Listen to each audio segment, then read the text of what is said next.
Assalamualaikum warahmatullahi wabarakatuh. Selamat malam semuanya. Terima kasih sudah menyempatkan waktunya pada malam hari ini. Saya Nabila Maidala Putri dari Universitas Jambi, Manajemen Pemerintahan Angkatan 2021 dengan NIM C4B021013. Dalam kesempatan kali ini saya akan mempresentasikan 4 materi. Yang pertama yaitu tentang e-commerce, kedua konsep pasar, ketiga manajemen keuangan, dan yang keempat produksi dan mutu. Pertama saya akan menjelaskan tentang e-commerce terlebih dahulu. Situs e-commerce merupakan situs yang bermanfaat sebagai tempat jual beli barang dan jasa, baik fisik maupun digital. Namun, situs e-commerce kini menjadi pilihan bagi masyarakat karena kenyamanannya, artinya tidak perlu keluar dari pusat pertokoan, barang sudah bisa dibeli dan langsung diantar ke rumah. Dari situs tersebut, kita dapat berbelanja secara online. Kapan saja dan di mana saja Anda mau. Apabila Anda berniat untuk berbelanja secara online, biasanya Anda harus membuat akun dulu pada situs e-commerce yang bersangkutan karena seluruh barang belanjaan harus masuk dalam cart terlebih dahulu. Selanjutnya, dibayar dan dapat dikirim. Dengan menggunakan situs tersebut, maka bagi kita mahasiswa Universitas Jambi yang ingin mencoba untuk menjual suatu barang, tidak perlu untuk membuat situs sendiri, namun cukup menggunakan fasilitas dari situs e-commerce.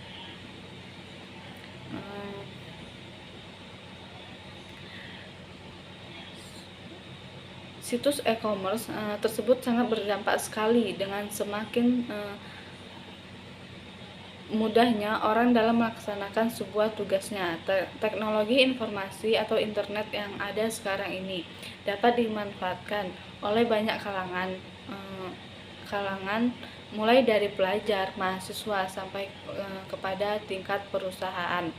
Akan para politisi serta pemerintah telah menggunakan teknologi informasi tersebut. Kita dapat melakukan interaksi kepada semua orang di seluruh Indonesia ini tanpa harus melakukan perjalanan yang jauh dan mengeluarkan banyak biaya perjalanan.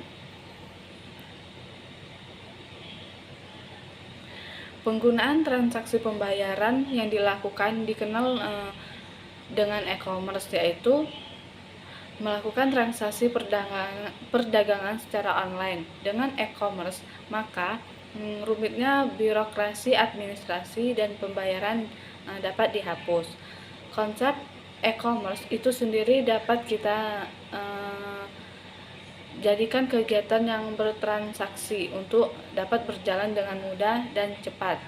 Serta yang terpenting adalah menumbuhkan kepercayaan terhadap pembeli untuk dapat melakukan transaksi tersebut dengan jaminan keamanan jaringan internet yang betul-betul aman. Di samping masalah desainnya web, produk yang ditawarkan termasuk profil perusahaan sehingga konsumen dapat tertarik untuk masuk ke website perusahaan dan melanjutkannya melalui transaksi online. Adapun manfaat yang saya ambil sebagai contoh jual online yaitu dalam menggunakan e-commerce Lazada sebagai sistem transaksi. Pertama, dapat meningkatkan market exposure atau pasar transaksi online yang membuat semua orang di seluruh Indonesia ini dapat memesan dan membeli produk yang dijual hanya dengan menggunakan media komputer dan tidak pula dapat menurunkan biaya operasional atau operating cost. Di dalam operating cost Transaksi e-commerce adalah transaksi yang sebagai besar operasionalnya diprogramkan di dalam komputer, sehingga biaya seperti showroom itu, beban gaji yang berlebihan dan lain-lain tidak perlu terjadi ketika meningkatkan customer loyalty. Dapat disebabkan karena sistem transaksi e-commerce sudah menyediakan informasi secara lengkap, namun informasi tersebut sudah dapat diakses setiap waktu.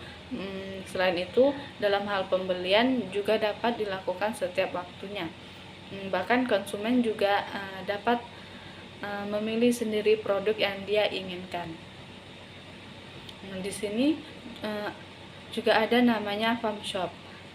Ada beberapa kendala dalam farm shop menggunakan sistem lamanya, yaitu yang pertama itu adanya kurang fleksibel, tidak memenuhi sistem pengiriman. Yang ketiga, tidak terdapat rehab keuangan.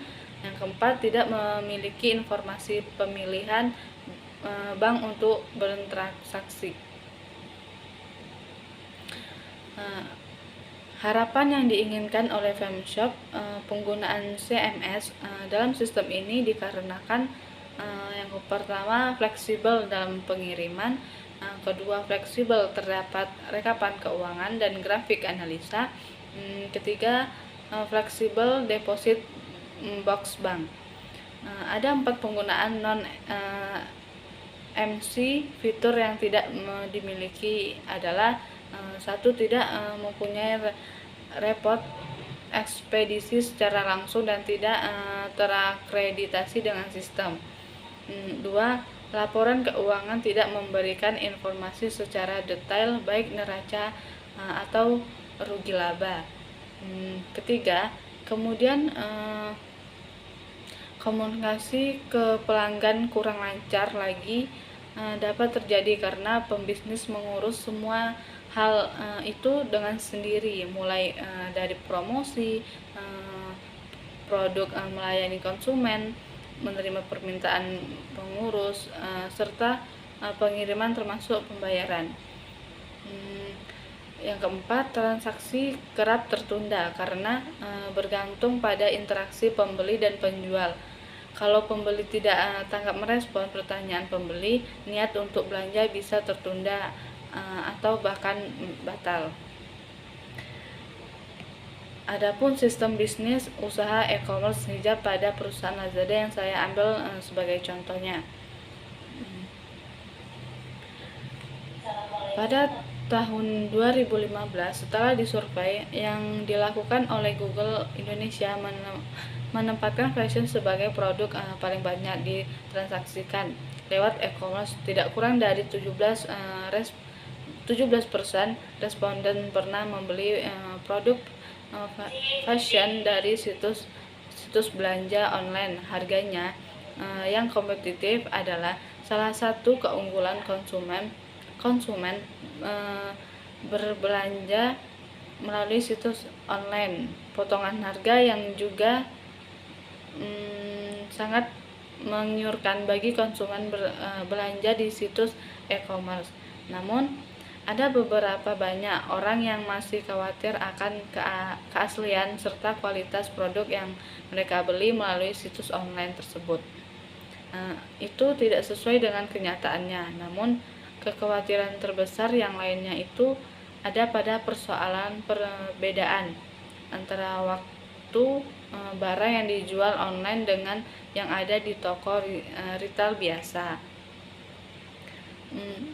Toko hijab merupakan perusahaan kecil menengah yang bergerak di bidang fashion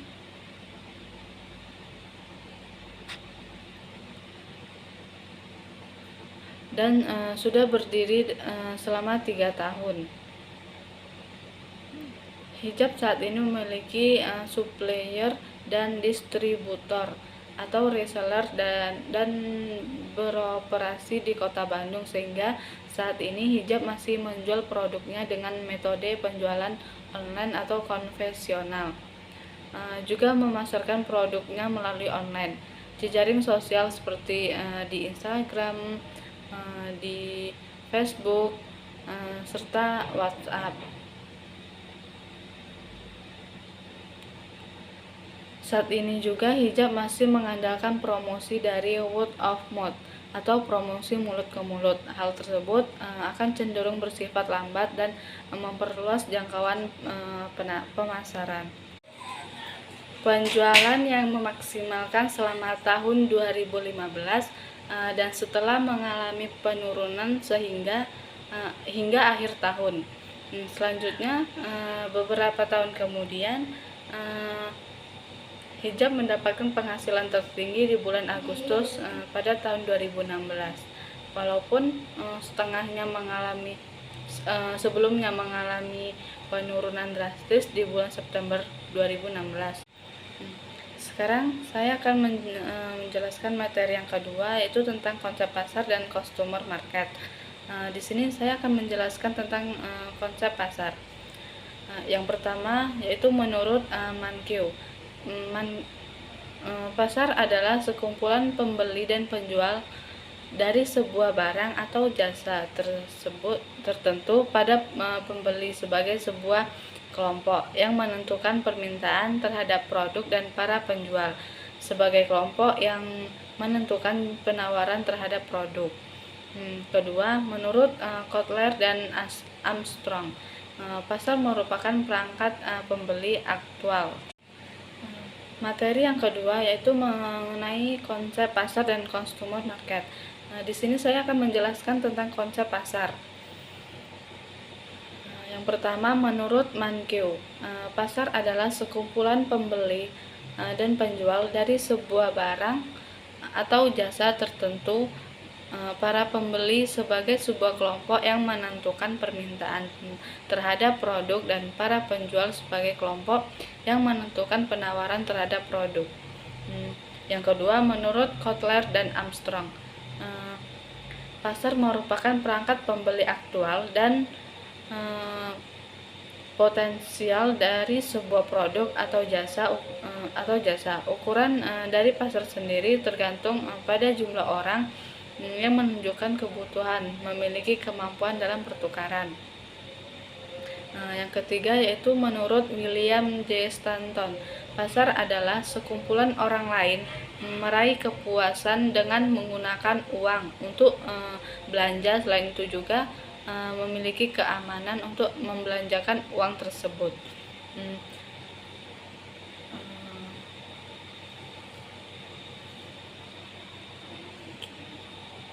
Consumer market. Consumer market adalah target pelanggan atau sekelompok orang yang ingin dijangkau oleh bisnis, dan contohnya itu bisa orang yang sudah pernah membeli produk Anda dan menjadi pelanggan Anda. Bisa pula calon pelanggan yang belum pernah membeli produk Anda. Business market. Business market adalah praktik pemasaran individu atau organisasi yang memungkinkan mereka untuk menjual produk atau layanan ke perusahaan atau organisasi lain yang menjualnya kembali.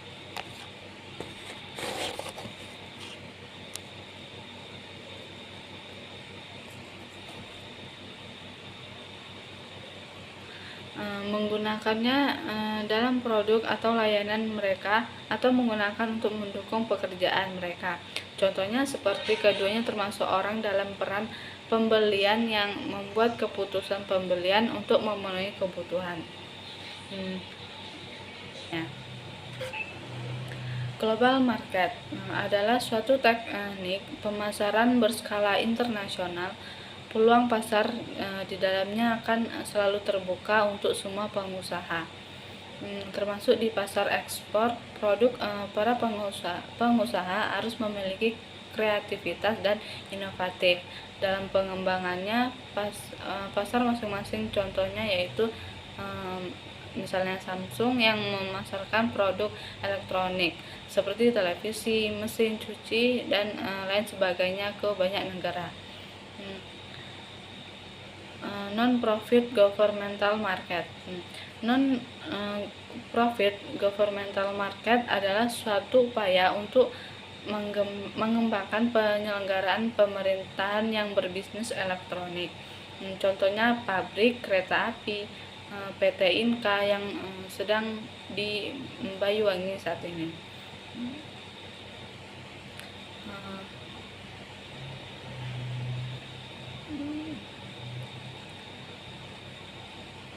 Faktor yang mempengaruhi suatu perubahan teknologi ditandai dengan konsep modernisasi yang merupakan suatu proses transformasi dari suatu arah perubahan ke arah yang lain, maju atau meningkatkan dalam berbagai aspek kehidupan masyarakat.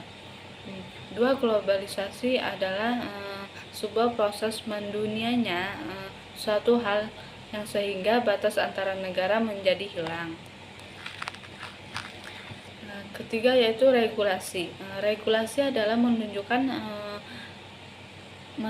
pada pengurangan atau menghilangkan suatu aturan yang mampu menghambat aktivitas ekonomi tertentu.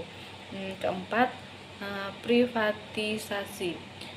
Privatisasi adalah proses kepemilikan atau perusahaan atau juga bangunan properti lainnya dari memilih menjadi milik pribadi atau swasta. Yang kelima yaitu pemberdayaan pelanggan, yaitu pemberdayaan bagaimana produk membantu mereka untuk menggunakan produk dengan lebih baik dan menanyakan apa yang dia butuhkan dan disukainya. Yang keenam, kostum. Memperbolehkan pengguna untuk mengatur Wikipedia untuk mengikuti gaya yang mereka senangi. Yang ketujuh, intensitas persaingan.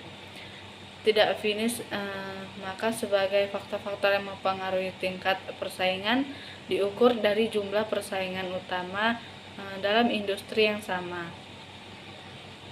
8. Konvergensi industri, yang dapat dijelaskan bahwa sebagai proses perkembangannya industri baru yang secara mutual itu berhasil mengembangkan dan mengawinkan silang dua industri yang berbeda dengan poin pertumbuhan ekonomi. Yang ke-9, transformasi eceran adalah salah satu cara pemasaran produk meliputi sebuah aktivitas yang meliputi penjualan barang secara langsung ke konsumen akhir untuk menggunakan pribadi dan bukan bisnis. Materi yang ketiga yaitu tentang manajemen keuangan. Manajemen keuangan merupakan topik yang penting dalam bisnis. Alasannya adalah bahwa perusahaan tidak dapat berfungsi tanpa menggunakan dan mengatur dana yang tepat, bahkan mungkin mengalami pengembangan bisnis yang terhambat. Untuk memahami dan menerapkan praktik-praktik manajemen yang benar dalam penanganan dan penggunaan dana, kita harus mengetahui betapa berharganya manajemen keuangan bagi bisnis. Jadwal tentang pembelanjaan merupakan keseluruhan aktivitas yang bersangkutan dengan usaha dan mendapatkan dana dan juga menggunakan atau mengalokasikan dana tersebut. Ketiga, anggaran bisnis. Anggaran bisnis adalah sebagai suatu perencanaan dalam perusahaan atau organisasi yang disusun secara terpadu dan dijelaskan dalam satuan unit moneter pada suatu periode atau jangka waktu yang sudah ditentukan. Adapun pembelanjaan aktif. Pembelanjaan aktif yaitu bagaimana perusahaan mempunyai kelebihan uang untuk diserahkan kepada perusahaan lain yang membutuhkan uang atau untuk ditanamkan dalam perusahaan sendiri. Atau juga dengan kata lain, pembelanjaan aktif meliputi usaha untuk menanamkan yang ada dalam perusahaan dengan cara yang sejelas mungkin. Adapun pembelanjaan pasifnya, pembelanjaan pasif yaitu bagaimana perusahaan dapat memperoleh dana atau modal yang dibutuhkan perusahaan dengan syarat-syarat paling menguntungkan.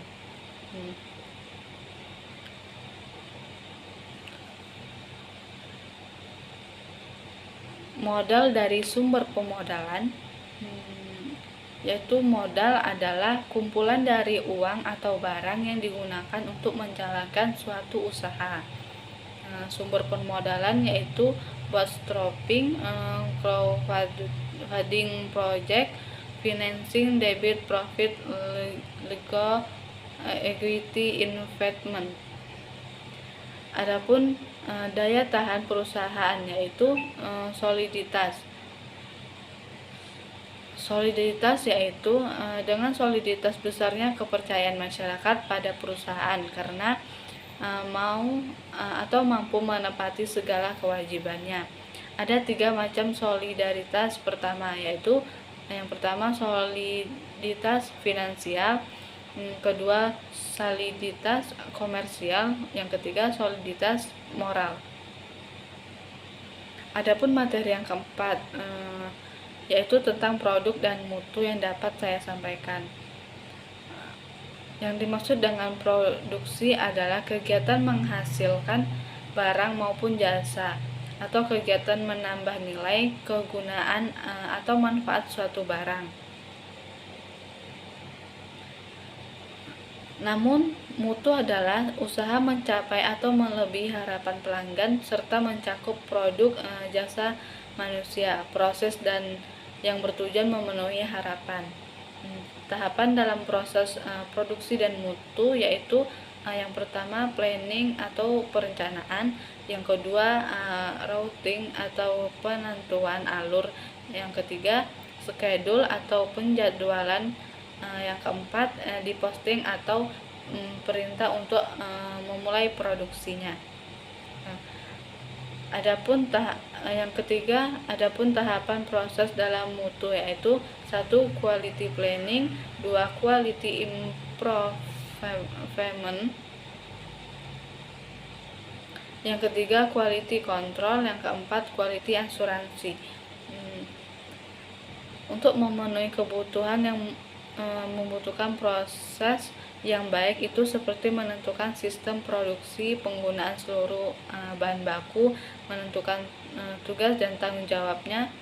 Pihak manajemen menetapkan prosedur kerja setiap perusahaan, menyusun anggaran operasional perusahaan. Kemudian hal yang paling penting lainnya adalah yaitu costing. Kedua, ketahui kapasitas produk. Yang ketiga, penggunaan sistem perencanaan produksi otomatis. Yang keempat, perhatikan bagian persediaan kalimat. Tetapkan jadwal pemeliharaan mesin produksi. Yang keempat, ada juga indikator mutu produk, performance atau kinerja. Yang kedua, fitur atau ciri-ciri tambahan. Yang ketiga, reliability atau reliabilitas. Yang keempat, conformance atau kesesuaian dengan spesifikasi. Yang kelima, adaptability atau daya tahan. Yang keenam, serviceability. Bisnis dalam menerapkan standarisasi mutu industri pengolahan makanan dengan tingkat risiko rendah tanpa bahan baku susu daging merah. Jika skala produksi sudah pindah ke pabrik, maka harus mengurus surat izin edar BPOM dengan berbagai sertifikasi. Bidang usaha produksi pengolahan juga harus memiliki sistem kontrol upaya pencegahan terjadinya masalah yang didasarkan atas identifikasi dalam setiap tahapan proses produksi.